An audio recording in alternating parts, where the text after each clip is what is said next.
I never thought much about lunch breaks until Marcus started sitting with me. You know how it is when someone new joins the office. Everyone wants to be the first to befriend them, show them around, be the welcoming committee. Marcus arrived on a Tuesday morning, and by noon the vultures were circling. Sarah from accounting practically cornered him by the coffee machine. The sales team invited him to their usual spot at that Italian place down the street. Even Greg, who barely talks to anyone, asked if he wanted to grab sandwiches together, and Marcus smiled politely at all of them, gave some non-committal answer, and then walked straight to my table in the corner of the break room.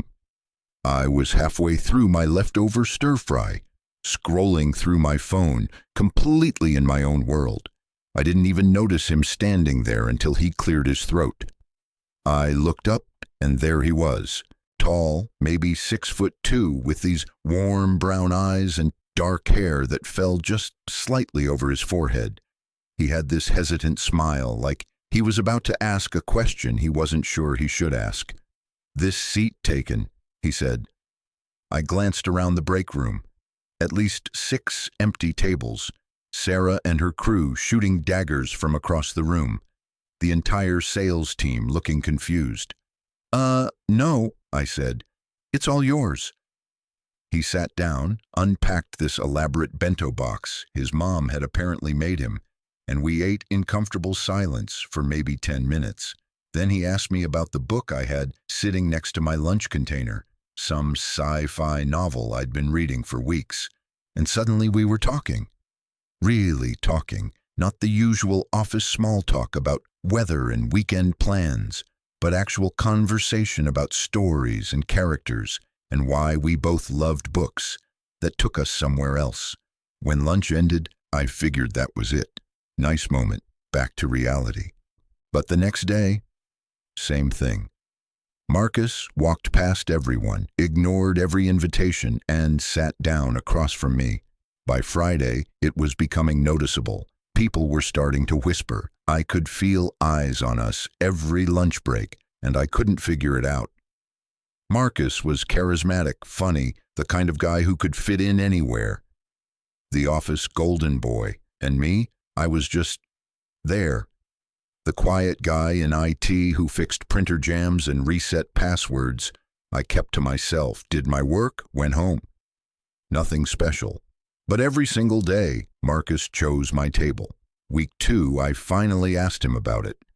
We were eating lunch, talking about some documentary he'd watched, and I just blurted it out. "Why do you sit with me?" He looked up from his food, genuinely confused. "What do you mean?" "I mean, you could sit with anyone. Half the office wants to have lunch with you. You turn them all down and sit here with me. Why?" Marcus set down his fork and leaned back in his chair. He had this thoughtful expression, like he was really considering the question. "You want the honest answer?" he said. "Yeah." "Because you don't want anything from me." I blinked. "What?" "Everyone else," he said, gesturing vaguely toward the rest of the break room. "They want something. They want to be associated with the new guy, or they want gossip, or they're networking, or they're just killing time. But you, that first day, you were just eating your lunch, reading your book, perfectly content being alone.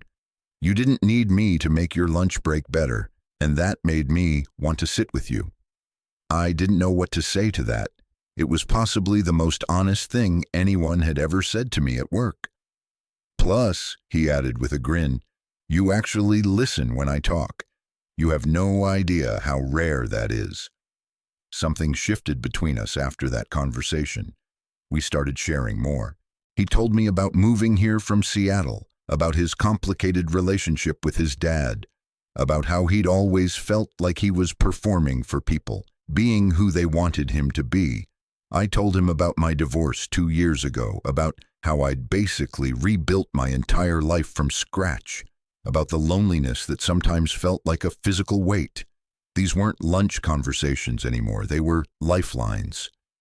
Week 3, Marcus started bringing extra food. "My mom goes overboard," he'd say, sliding a container of homemade dumplings or fresh fruit across the table. But I noticed his mom's portions were always exactly enough for one person. He was bringing extra food specifically for me. Week 4, he asked if I wanted to grab coffee after work. We ended up at this little cafe 2 blocks from the office, talking until they literally started stacking chairs around us. He told me about his ex-girlfriend who'd cheated on him, about how it shattered his ability to trust people. I told him about the moment I knew my marriage was over, sitting across from my ex-wife at dinner, realizing we'd become strangers. "Do you think you'll ever try again?" Marcus asked. "Relationships, I mean." I stirred my coffee, watching the cream swirl into patterns. "I don't know, maybe, if I found someone who made it feel worth the risk." He nodded slowly, his eyes holding mine for a beat longer than necessary. "Yeah," he said quietly, "I get that." Walking back to our cars, our hands brushed accidentally, and neither of us pulled away immediately.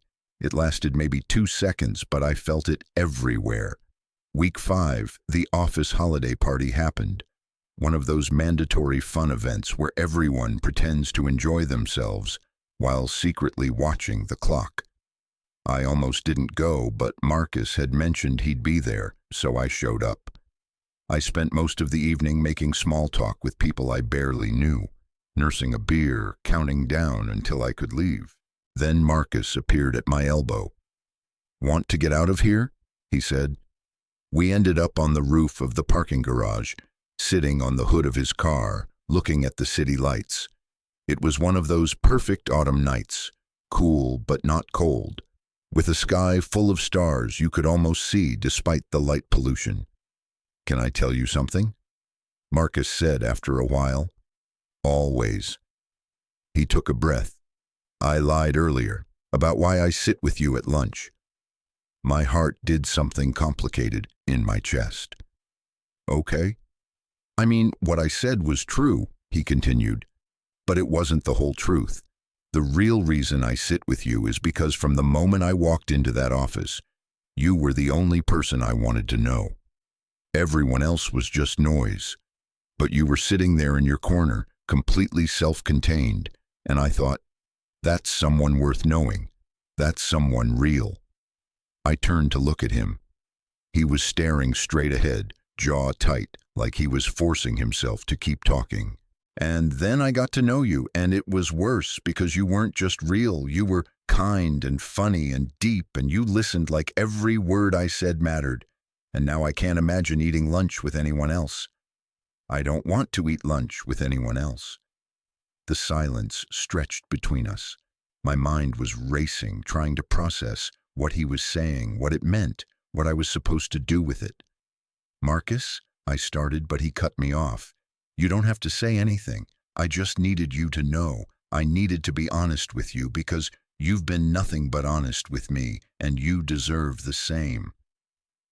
I looked at him, really looked at him, at the vulnerability in his eyes, the tension in his shoulders, the way he was bracing himself for rejection. And I realized that I'd been lying to myself for weeks. All those lunches, those conversations, that coffee that lasted until closing time. I'd told myself we were just friends, that the warmth in my chest when I saw him was just gratitude for companionship. But it wasn't. It had never been just that. "What if I told you," I said carefully, "that I've been looking forward to lunch every day for 5 weeks? That I started waking up earlier just so I'd have time to pack a lunch worth sharing? That I think about our conversations when I'm alone at night, replaying things you said, thinking of things I want to tell you the next day?" Marcus turned to face me fully. "I'd ask what that means." "It means I've been lying to myself too.